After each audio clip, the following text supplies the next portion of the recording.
بسم الله الرحمن الرحیم. السلام علیکم. امید لرم چې روغ جوړ او خوشحال به یې. زه یم ډاکټر جاوید اقبال خاکسار. نن موږ په کوم ټاپک باندې خبرې کول غواړو، هغه زموږ په چار پیچل کې یا زموږ په مریضانو کې اکثر خلک دا خبره کوي چې څوک وایي زما د خوږو نه نفرت دی، خواږه زما نه وي خوښ. څوک وایي زما خوږو ته ډېره تبه کېږي، یعنی زما خواږه ډېر خوښ دي او هر وخت که خواږه خوړل وي نو زه خوړی شم. دا ولې کېږي؟ د دې وجوهات څه دي، د دې علامات څه دي او د دې د هومیوپیتیک علاج څه دی، یعنی هومیوپیتیک میډیسن څه دي. نو اول خو دا معلومول غواړو چې موږ ته د ذایقې احساس څنګه کېږي. نو زموږ د ژبې د لاندې د خلیو یو مخصوص جرمټ شروع کېږي. د هغې خلیو نه پس په خوله کې دننه د هغې نري نري سوري وي چې هغې ته ټیسټ پورس ویلی شي. د ذایقې د معلومولو په مقام باندې خلیې په نورو وړو وړو حصو کې تقسیم شوي وي چې په هغې کې هر یو خپل مخصوص د ذایقې معلومولو باندې کار کوي، لکه تراوه، مالګیجن، ترش، مزیدار یا خواږه. دا ځیلي قسمونه د هغې ذایقې د خصوصیاتو مطابق ریسپټر پروټین پیدا کوي چې هغې د خوراک د خولې نه د راتلو سره د خوراک هغه مخصوص ساخت محسوسوي او دا ټولې ذایقې په خوله کې دننه موجود ذایقې پروټین محسوسوي.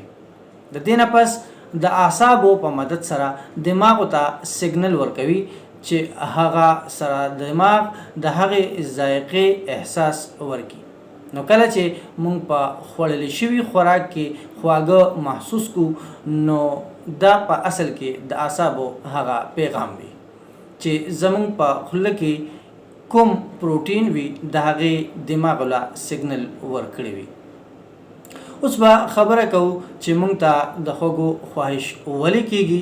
نو دا په اکثر کې زموږ په وینه کې د ګلوکوزو په سطح کې د عدم توازن په وجه سره کېږي، یعنی په وینه کې د کم شوګر لیول موږ ته د خوږو څیزونو د خواهش وجه جوړیږي.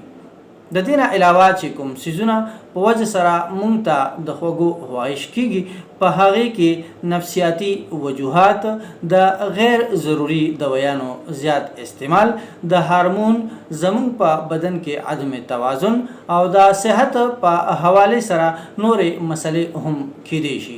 کله چې موږ د ډپریشن او تناو ښکار شو، نو اکثر موږ د کاربوهایډریټس، خوږو او د چاکلیټ او وغیره ته د خواهش کېږي، یعنی زمونږ د دغې طرفونو د دغې څیزونو خوړو ته خواهش کېږي. نو دغه خوږو طلب او خواهش مونږ ته ځکه کېږي، ځکه محسوسېږي چې هغه زمونږ په بدن کې کمی وي. بعضې خلکو ته د خوږو نه نفرت ولې کېږي؟ نو نفرت د خوږو نه د هغې وجې چې کومې دي، هغه مثال په طور چې کله مونږ یو مېلمه یا داسې ملګري ته خواږه څیزونه پیش کوو، نو هغه وایي دا زما نه دي خوښ. نو داسې خلکو کې یو جینیاتي تبدیلي واقع کېږي چې هغې ته فرکټوسوریا ویلی شي. په داسې خلکو کې د فرکټوز میټابولایز کولو لپاره د بنیادي انزایم کمی وي او دا یو قدرتي خواږه دي چې په شهد، میوو او سبزیانو کې موجود وي. دغه قسمه علامات که موږ ته تر مخه شي، نو موږ به د علاماتو مطابق کوم میډیسن استعمالو.